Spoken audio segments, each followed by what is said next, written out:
പട്ടികജാതി പട്ടികവർഗ വിഭാഗങ്ങളിലെ സാമ്പത്തികമായി മുന്നോക്കം നിൽക്കുന്നവരെ സംവരണാനുകൂലിൽ നിന്നും ഒഴിവാക്കണമെന്ന സുപ്രീം കോടതി വിധിക്കെതിരെ സംസ്ഥാനത്ത് ആഗസ്റ്റ് 21-ന് ഹർത്താൽ നടത്തുമെന്ന് വിവിധ ആദിവാസി ദളിത് സംഘടനകൾ.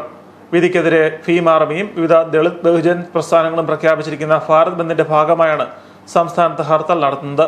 സുപ്രീം കോടതി വിധി മറികടക്കാൻ പാർലമെന്റ് നിയമനിർമ്മാണം നടത്തുക, വിദ്യാഭ്യാസ മേഖലയിൽ അടിച്ചേൽപ്പിച്ച 2.5 ലക്ഷം രൂപ വാർഷിക വരുമാന പരിധി ഉൾപ്പെടെ എല്ലാത്തരം ക്രിമിനൽ നയങ്ങളും റദ്ദാക്കുക, SC/ST ലിസ്റ്റ് 9-ാം പട്ടികയിൽ ഉൾപ്പെടുത്തി സംരക്ഷിക്കുക തുടങ്ങിയവയാണ് സംഘടനകളുടെ ആവശ്യം.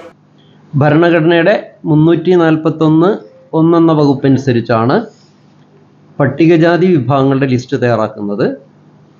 അത് പാർലമെന്റ് ഒരിക്കൽ അംഗീകരിച്ചു കഴിഞ്ഞാൽ അത് വിജ്ഞാപനം ചെയ്യാൻ ഇന്ത്യൻ പ്രസിഡന്റ് ഒപ്പിടുന്നു.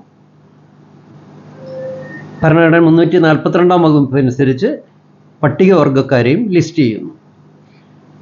ഈ വകുപ്പിനുള്ള സമ്പൂർണ്ണ അധികാരം പാർലമെന്റിനും പ്രസിഡന്റിനും നിക്ഷിപ്തമാക്കുന്നതിന് ഭരണഘടനാ നിർമ്മാണ അസംബ്ലിയിൽ വിശദമായ ചർച്ചകൾക്ക് ശേഷമാണ് ആ ലിസ്റ്റ് ഒരു രീതിയിലും ടാമ്പർ ചെയ്യപ്പെടാൻ പാടില്ല. അവർ ടിങ്കർ എന്നൊരു പദമാണ് ഉപയോഗിച്ചത്. പാടില്ല.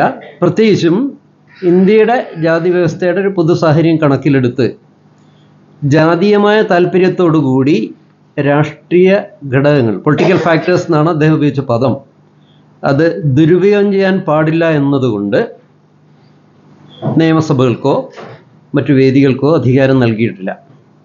വയനാട് ജില്ലയെ ഹർത്താലിൽ നിന്നും ഒഴിവാക്കുമെന്ന് ദളിത് ആദിവാസി സ്ത്രീ പൗരാവകാശ കൂട്ടായ്മ ചെയർമാൻ M. ഗീതാനന്ദൻ അറിയിച്ചു. ആഗസ്റ്റ് ആദ്യമാണ് സുപ്രീം കോടതി ചീഫ് ജസ്റ്റിസ് DY ചന്ദ്രചൂഡിന്റെ അധ്യക്ഷതയിലുള്ള 7-അംഗ ബെഞ്ച് സംവരണവുമായി ബന്ധപ്പെട്ട വിധി പ്രസ്താവിച്ചത്.